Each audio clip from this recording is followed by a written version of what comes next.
천천히 할게요.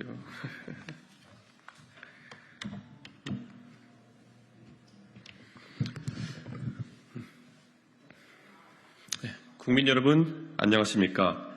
개혁신당 경기 화성을 국회의원 이준석입니다. 저는 오늘 제22대 국회 제3호 법안으로 노인복지법 일부 개정 법률안을 발의하고자 합니다. 오늘 소개드리는 법안은 제가 개혁신당 정강정책위원장으로서 발표했던 개혁신당의 릴레이 정책 중 하나였던 전국 만 65세 이상 어르신에게 교통이용권을 발급할 수 있는 법적 근거를 마련하는 법안입니다. 현행 법령은 경로 우대의 개념으로 65세 이상 어르신에게 국가 또는 지방자치단체의 수송시설을 무료 또는 할인된 금액으로 이용할 수 있도록 하고 있으며 대상 수송시설의 종류는 철도 그리고 도시철도로 한정하고 있습니다.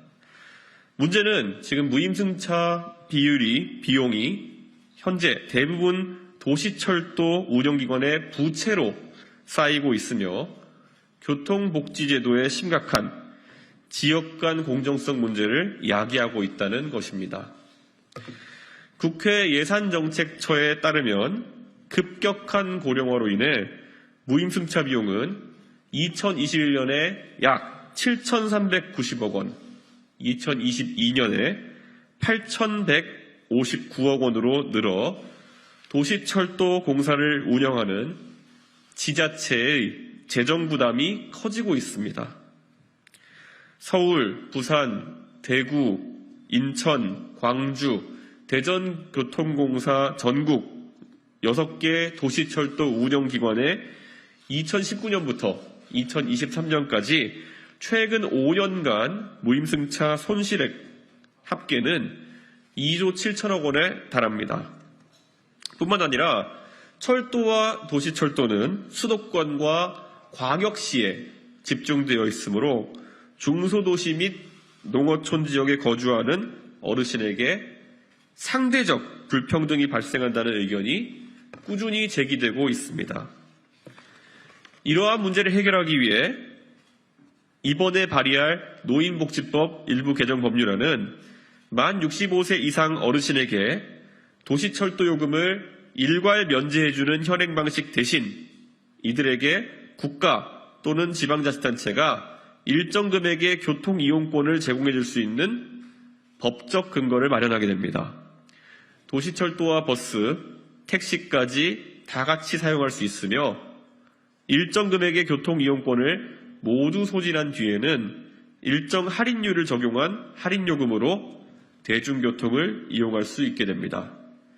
제가 발의하고자 하는 이번 노인복지법 일부 개정 법률안은 기존 만 65세 이상 어르신의 도시철도 무임승차 혜택을 없애고 교통이용권을 제공하자는 것이 아닌 국가 또는 지방자치단체가 교통이용권을 제공하는 방안을 함께 검토할 수 있도록 법적 근거를 마련하는 데 그 의의가 있습니다. 따라서 어르신들을 배제하는 것이 아니라 국가 또는 각 지방자치단체가 합리적인 방향에서 교통복지를 모색할 수 있도록 선택권을 추가로 부여하는 것입니다. 존경하는 국민 여러분, 저희 개혁신당과 저 이준석은 고령화가 가속되는 인구 구조 속에 노인층 교통복지 문제를 개선하여 장기적인 관점에서 당면한 문제를 해결할 수 있도록 하겠습니다. 감사합니다. 예. 네. 그러면 이제 도시철도를 일반 면제가 아니라 예. 교통이용권을 일정 금액으로 발급할 수 있다라는 예. 거잖아요. 그러면 이제 지자체가 발급을 한다 그러면 지역별로 뭐 지원비를 좀 다르게 할 수도 있는 건지. 그렇죠.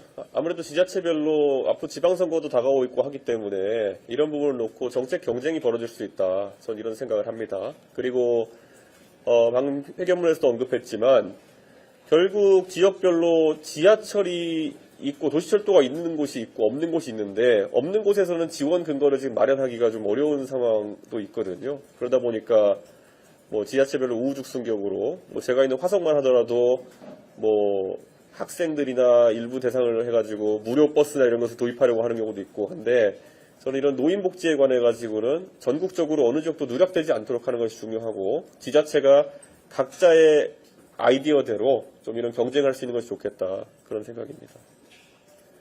어떤 지자체 같은 경우에는 뭐 예를 들어 지하철 수송 비율이 높다 그러면은 지하철에 대한 현행 혜택 같은 것을 유지하는 방향으로 판단할 수도 있겠죠. 하지만 그거는 뭐 서울 정도의 지자체를 빼놓고는 대부분의 지자체에게는 선택하기 어려운 방법이 아닐까 생각합니다.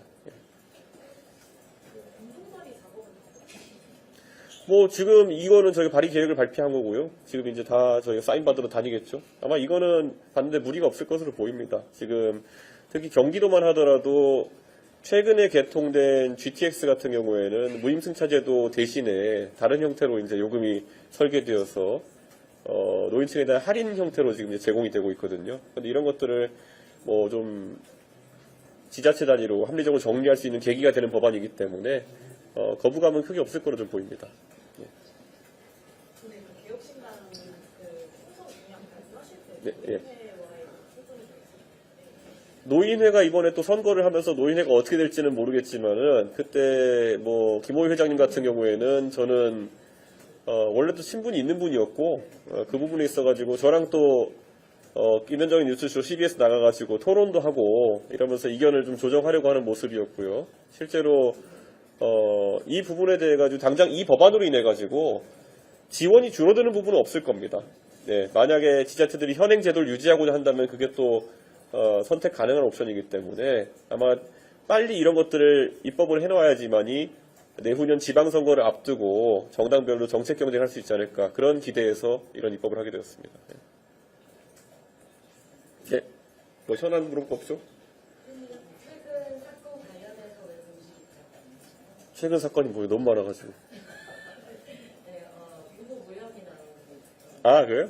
네, 뭐 사실 제 입장에서야 다른 분들은 뭐 제 입장에서야 제가 뭐 잘못한 게 없다는 확신이 있었기 때문에 지켜보고 있었던 것이고 오히려 저는 제가 할 말보다 국민의힘에서 할 말이 좀 있지 않을까라는 기대를 하면서 지켜보고 있습니다.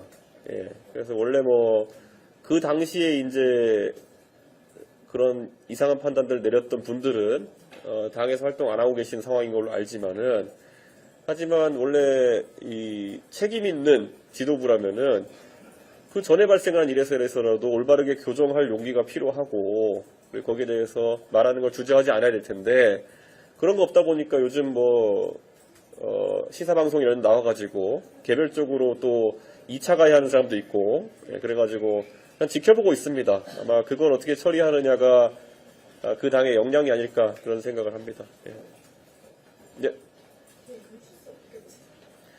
금투세 관련해가지고는 사실 우리나라에 있어서 금투세라는 것이 시장을 환경을 안 좋게 할 것이라는 그런 비관적인 예측이 지금 젊은 세대에서 많이 나오고 있는 것으로 알고 있고 개혁신당은 그런 목소리를 상당히 존중하고 있습니다.